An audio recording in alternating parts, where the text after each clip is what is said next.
Assalamualaikum warahmatullahi wabarakatuh. Saudara yang baik hati, lintasan hidup kita ini terdiri dari 4 macam. Pertama disebut dengan kelahiran. Semua orang pasti melalui proses itu, dan inilah proses berat yang dialami oleh kedua belah pihak, antara si bayi dengan si ibu yang melahirkan. Taruhannya hidup atau mati. Banyak data yang menyebutkan bahwa kematian dari kelahiran itu sekian persennya sedunia. Nah, makanya kita dalam Islam diajarkan hormati ibu kita, hormati ibu kita, hormati ibu kita, baru bapak kita. Kenapa?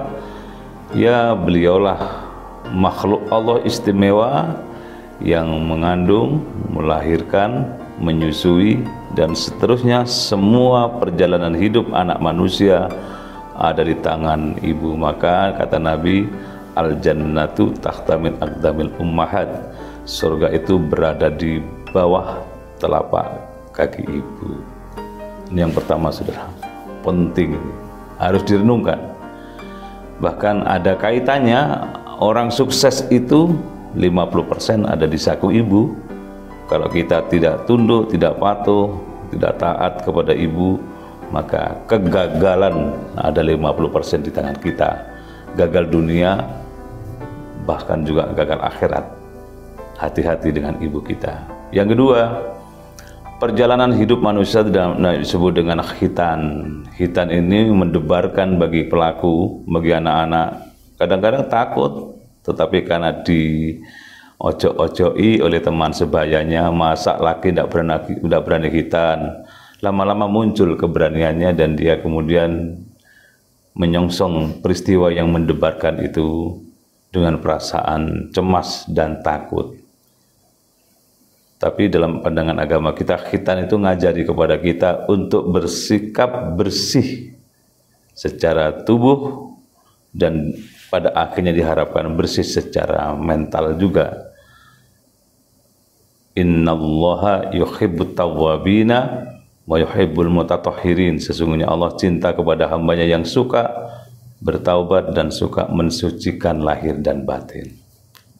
Maka khitan itu menjadi ibadah yang mulia bagi kita. Yang ketiga, pernikahan. Nah, ini yang membuat laki-laki kadang-kadang menerawang kosong ke depan. Bermacam-macam perasaan, kemudian bermacam-macam anggapan bahwa nikah itu berat.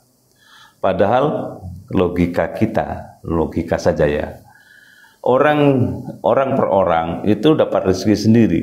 Kalau ada 2 anak manusia bergabung menjadi satu keluarga, berarti sumber rezekinya 2. Berarti Allah tidak akan membuat pasangan suami istri itu terbebani karena faktor-faktor rezeki. Allah sudah menyiapkan, Allah sudah mengatur, Allah akan mencukupinya.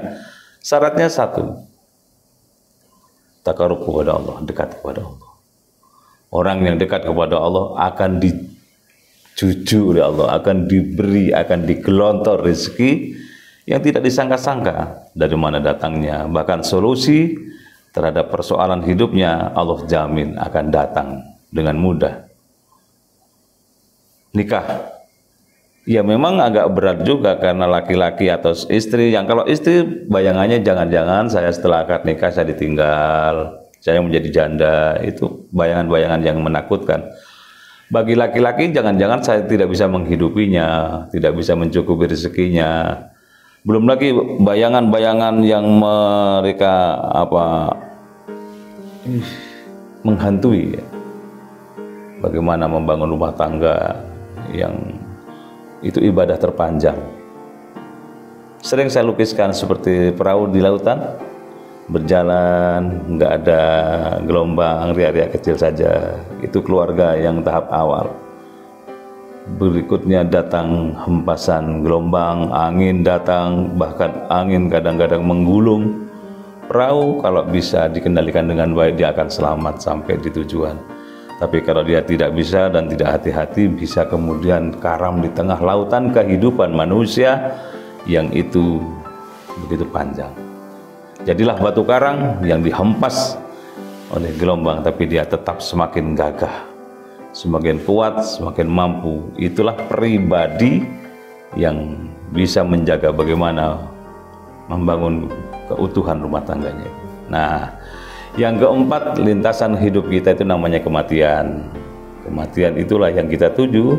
Ada yang mati anak-anak, ada mati balita, ada yang mati remaja, ada yang mati pemuda, ada yang sampai sepuh. Itu semua lintasan kehidupan. Berapapun usia kita, yang penting barokah. Berapapun, bukan soal panjang pendeknya. Nabi menyatakan umatku umurnya antara 60 sampai 70 tahun. Tapi bagi kita, berapapun, mudah-mudahan Allah memberikan umur yang manfaat dan umur yang barokah. Insya Allah kalau itu husnul khotimah nanti akhirnya.